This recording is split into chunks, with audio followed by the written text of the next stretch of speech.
But contrary to some traditional Catholics, I don't think it was unwise to seek to move the faith forward for the 20th century. And I think the fragility, the brittleness of the Catholic faith that seemed so strong in the 1950s, but was proven to be so shallow, so weak, so lacking in foundation in the 60s, because it all fell apart so quickly. Like a cheap suit or what some guy calls a $2 suitcase. It fell apart. So it's not worth saying, oh well, Vatican II was a catastrophe. Vatican II, if it was a wrong-footed move, if Pope John the 23rd was imprudent in his decisions in the early 1959 to 63, then okay, that wouldn't have killed so much of the faith off in the West just because of what they said. And this is where we needed something, but unfortunately I think we might have needed the council in 1950 rather than 1962, because by 1962 the catastrophe was already guaranteed to arrive. It was just a matter of, if we didn't have the council, it may have came in 1970 or 1975, but it would have come. We needed to kill the problem. If we'd had no Second World War, there may have been a council in 1940, because the conditions would have been possible. But of course, times moved, and we don't control the time.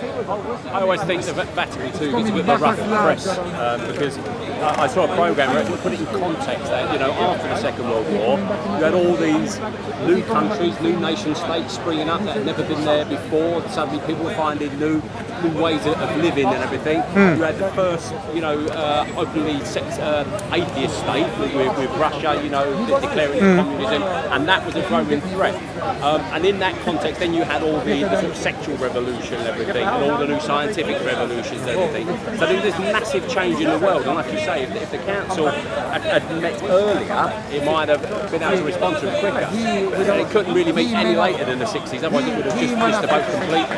I think that they recognised what was happening in the world, and Vatican II was a response to that. It needed to say something about the modern world, where the Catholic Church should sit in that modern world.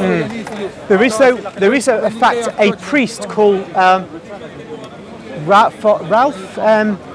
It begins with a W, but he's a German priest, I think, and he wrote a book called "The Rhine Flows into the Tiber." It was about how a group of periti, experts, in the council, each bishop would have his experts, because the bishops didn't know one document from another, so they'd have to be advised. And the experts, particularly from Belgium, Luxembourg, Holland and Germany, they set the agenda after the first session of the council. And they wanted to move the church in a catastrophic way that had been warned against, and particularly Pope St. Pius X had tried to prevent in his pontificate. But he didn't manage to do it. It went underground. So we have these guys who hijacked the council. It didn't mean the council was a catastrophe, but it meant that it would be very hard to make it a success. And it was not a success, partly for that reason. So the timing was, I think, disastrous. The pill becomes widely available in about 1958-59. Once you've got that, you're not hiding to nothing to regenerate the Catholic populace. So we needed to have the council, maybe about, even if it were 1950, it would only be a decade at most before the pill would become available. We needed that, I think, in 1940 or 1930. But unless it was then, they wouldn't be able to get bedded down the teachings of the council and begin the regeneration of the faith before technology would simply give license to lust.